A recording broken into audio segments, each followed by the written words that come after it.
सकाळची सगळे कामे करून नाश्ता चहा पाणी करून आरती निवांत बसली होती आणि बसल्या बसल्या ती टीव्ही पाहू लागली, कारण का हल्ली तोच तिचा विरंगुळा झाला होता। घरात सासूबाई, नवरा प्रदीप आणि तिच्याकडे आलेली आजारी आई। आईचं डोळ्याचं ऑपरेशन झालं आणि तिचा सारखा बीपी वाढत होता, त्यामुळे आईची जास्त काळजी घ्यायला डॉक्टरांनी सांगितलं होतं। आणि दवाखाना आणि भावाचं घर खूप लांब असल्यामुळे आरतीने आपल्या आईला तिच्यापाशीच ठेवले, कारण का दवाखाना तिच्या घरापासून अगदी थोड्या अंतरावर होता, त्यामुळे सगळं सोयीस्कर होईल म्हणून ठेवलं। पण आरतीच्या आईला हे अवघडल्यासारखं वाटत होतं, मनात संकोच येत होता। जावयाच्या घरी राहिलेलं बरं दिसत नाही। दुसऱ्या दिवशी आरतीने घरातील सगळी कामे पटापटा आवरली। पहाटे 5 वाजता उठून सगळं आवरलं होतं, कारण का आज डॉक्टरांची अपॉइंटमेंट होती, त्यामुळे आईला तपासायसाठी घेऊन जायचे होते।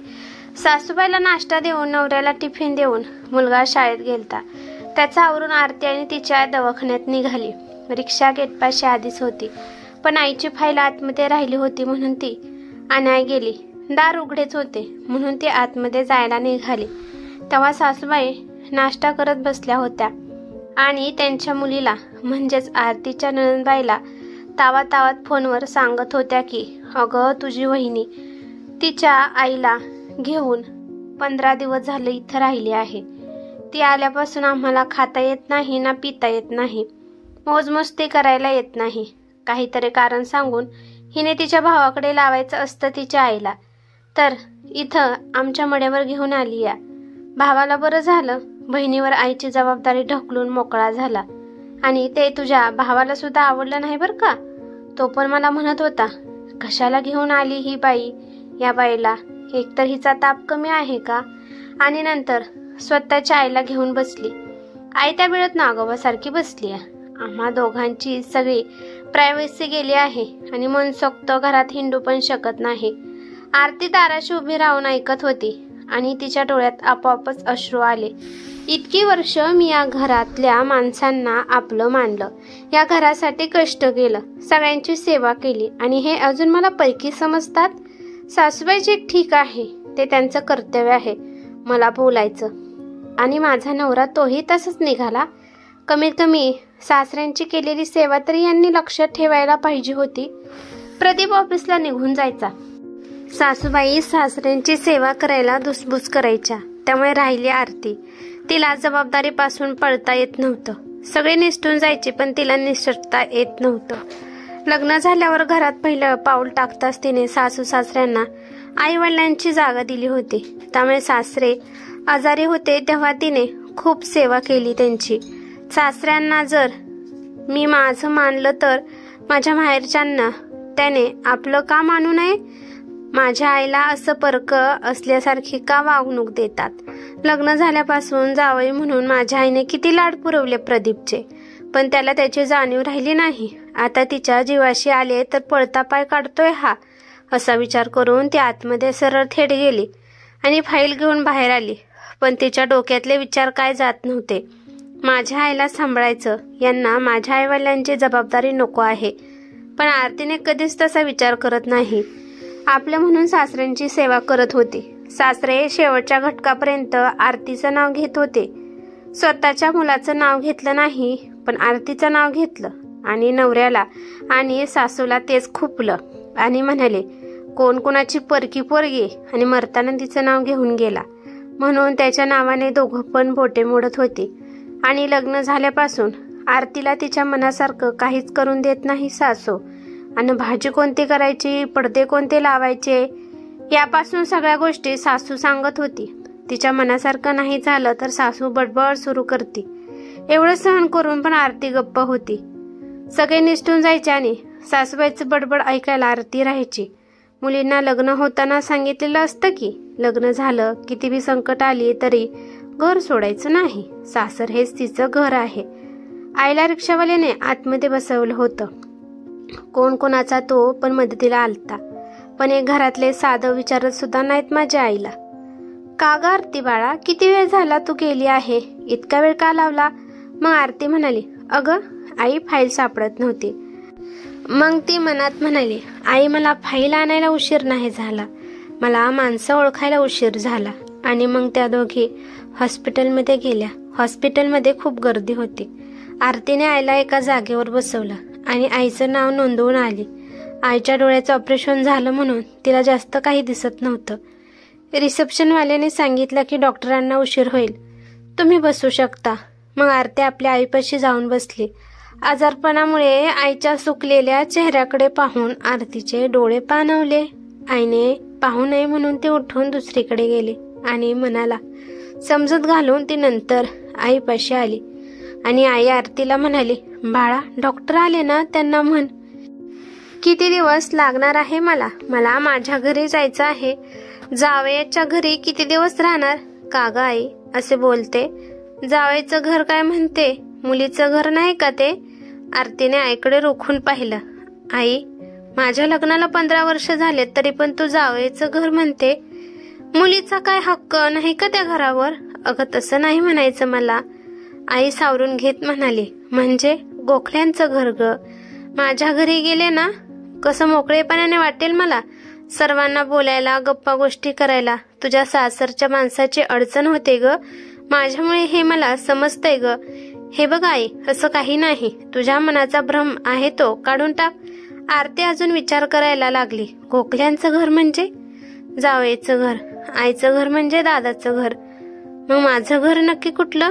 हे ऐकून तिला आणखीनच वाईट वाटले. तिला पण स्वतःच्या पायावर उभे राहायचे असते, पण लग्न झाल्यावर सासूने तिला नोकरी करायची नाही म्हणून सक्त वॉर्निंग दिलेली असती. त्यामुळे बिचारी आरती घरकामातच अडकून बसली. आरतीच्या आईचा नंबर आला. दोघी पण डॉक्टरांच्या केबिनमध्ये गेल्या. बोला काकू, कसं वाटतंय आता? डॉक्टर तपसत असताना आईशी बोलत होते. डोळा जरा जडजड वाटतंय आणि जरा डोकं दुखतंय. डॉक्टर म्हणाले, ऑपरेशन झाले आहे, असंच होतं, थोड्या दिवसात तुम्ही एकदम बरे होत चाल. डॉक्टर आता मी माझ्या मुलाच्या घरी जाऊ का? इथून खूप लांब आहे. हे प्रवास केला तरी चालेल का एवढा? कावो काय झालं, स्वतःच्या मुलीकडे राहताय, राहा की मजेत, लेकीपाशी राहा आणि मस्त खाऊन पिऊन दुष्टपुष्ट व्हा. डॉक्टरांच्या बोलण्यावर आई गप्प बसली. तिची निराशा तिच्या आईच्या तोंडावर आरतीला दिसत होती. आई का सारखी घरी जायचं म्हणून धोसरा लावते? कदाचित सासूबाई प्रदीप तर तिला आपल्या गैरहजेरीत हे तिचं घर नाही याची जाणीव तर करून देत नाहीत ना. तिला एक गोष्ट आठवू लागली. आजकाल प्रदीप आणि सासूबाई त्यांच्याच बेडरूममध्ये असतात, जास्त करून दिसत नाही. आणि आजकाल नाश्ता आणि चहा आणि जेवण पण सासूबाई बेडरूममध्येच करतात. आणि प्रदीप पण ऑफिसमध्ये आलेल्या बेडरूममध्ये जाऊन बसतो आणि तिथेच सगळं आण म्हणतो मला. म्हणजे ह्याच्यावरून एक गोष्ट समजते की माझी आई आलेलं यांना खपत नाही. माझे पाय दुखतात म्हणून सासूबाई मला काम पण करू लागत नाहीत. आणि शेजारच्या काकू आल्या की त्यांच्या संग लगेच पडतात बाहेर. मग त्यावेळेस त्यांचे पाय दुखत नाहीत का? पाय दुखायचं नाटक करतात सासूबाई. कारण का माझं लक्ष आईकडे जास्त जाऊ नये, जास्त लक्ष माझं कामात असावं आणि आई आपोआप या घरातून जावी. आणि घरी आल्या आई आरतीला म्हणते, आरती 15 दिवसांनी अधिक मास आला आहे. जावई बापूंना त्यांचा मान द्यायचा राहून जाईल. आणि काळजीच्या स्वरात म्हणाली, आई मरणाच्या दारात असून सुद्धा तू तुझ्या जावयाची काळजी करते. बाद झाला आता जावयाचे लाड. असं म्हणून आरती आईसाठी चहा करायला लागली. चहा करता करता विचार करू लागली, इतके वर्ष जावई म्हणून भरपूर केलं आईने त्यांच्यासाठी. आता त्यांना नको का काही करायला? का बायकोच्या माहेरी फक्त तेवढ्यापुरते संबंध ठेवायचे? मग आरतीचा मुलगा बाहेरून आला आणि म्हणाला, आई मला पटकन जेवाय दे, मी अजून जेवलो नाही. मग तुला हाताने घेऊन जेवायला नाही का आलं? अगं आजीने मला घेऊनच दिलं नाही. आजी म्हणाली, आई आल्यावर जेव. आई हळूहळू चालत तिच्या खोलीत गेली. तिच्या तब्येतीची विचारपूस दोघांनीही केली नाही. डॉक्टर काय म्हणाले, सुधारणा वाटते का? काहीही नाही. आरतीला वाटलं आपली रस्सेखेच मधली रशीची अवस्था झाली आहे. एका बाजूला माहेरची माणसं आणि दुसऱ्या बाजूला सासरची. तेवढा ताणीत आपला मात्र दम कोंडतोय. नंतर संध्याकाळी प्रदीप कामावरून आला आणि बेडरूममध्ये जाऊन बसला आणि आरतीला आवाज देऊन सांगितलं की माझ्यासाठी कॉफी घेऊन बेडरूममध्ये. ती कॉफी घेऊन त्याच्याकडे गेली. त्याने कॉफी घेतली आणि आरती त्याला सांगू लागली की डॉक्टरांनी अजून औषधे घेण्यासाठी सांगितले आहे. पण प्रदीपचं लक्ष आरतीकडे नव्हतं. का लक्ष नसायचं आव्हानात होता माहीत नाही. आणि म्हणाला, या मोबाईलला काय झाले आहे काय माहीत, चार्जिंगच होईना. आरती विचार करू लागली, मी माझ्या आईच्या तब्येत बाबतीत एवढं याला सांगत आहे आणि ह्याला त्याच्या मोबाईलचं पडलं आहे. खरंच स्वतःची आई आणि बायकोची आई म्हणजे कोण?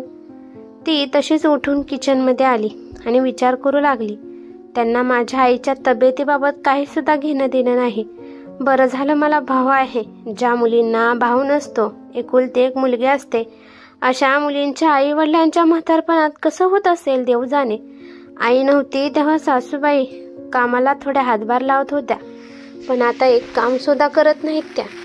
मग आरतीने एक निर्णय घेतला आणि तिने गौरीच्या शेंगा उचलल्या आणि सासूबाई पुढे नेऊन मांडल्या आणि टीव्हीवर कुठली तरी सिरियल पाहत बसल्या होत्या. आणि तिने रागा जाऊन ते शेंगा सासू पुढे मांडल्या आणि म्हणाली, एवढ्या शेंगा नीट करा. सासूबाईला राग आलता, पण त्या आरतीच्या तोंडावर काय म्हणाल्या नाही, पण तोंडातल्या तोंडात म्हणाली, स्वतःच्या आईला गादीवर बसवायचं आणि सासूला कामाला लावायचं. आरतीला थोडंफार ऐकायला गेलं.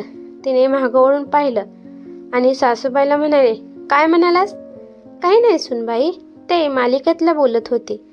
सासू अशी म्हणाली आणि खाली मान घालून शेंगा नीट करू लागली. संतापाने आरतीच्या अंगाची लाही लाही झाली. कधी नव्हे ती आई माझ्याकडे आली, ते सुद्धा आजारपणामुळे. नाईलाजाने तरी यांना एवढं खुपतं. अर्थात माझ्याकडे असं म्हणण्याचा तरी काय अधिकार आहे म्हणा मला? हे तर गोखल्यांचं घर आहे, माझं थोडीच आहे. मी इथली केवळ नावापुरती. तिला खूप राग येत होता, तिची चिडचिड होत होती, तरी पण ती शांततेत वागत होती. संध्याकाळी जेवण वाढण्याची वेळ होती. ती नवऱ्याला जाऊन म्हणाली, आज बेडरूममध्ये जेवायचं नाही, आज सगळ्यांनी बाहेर जेवायचं. तिने आज पहिल्यांदा असा आवाज चढवून बोलली होती आणि सासूबाईला पण सांगितलं, सासूबाई तुमचे पाय तर दुखत असतील तर तुमच्या नातवाला सांगते मी तुम्हाला हाताला धरून हिता आणायला, पण आज काही झालं तरी सगळ्यांनी मिळून जेवायचं, असं तिने एका दमात सांगून टाकलं. चल बाळा, मला मदत करू लाग. आरतीचा मुलगा पण आरतीला मदत करू लागला. सगळे तिथे आल्यावर आरती तिच्या आईला आणाय गेली. आईला धरून हळूहळू आणून तिला खुर्चीवर बसवले. आईच्या चेहऱ्यावर नाराजी दिसत होती.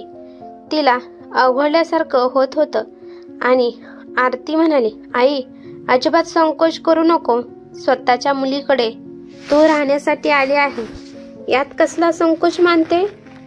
हो का नाही सासूबाई? आरती मुद्दाम सासूबाईला प्रश्न केला.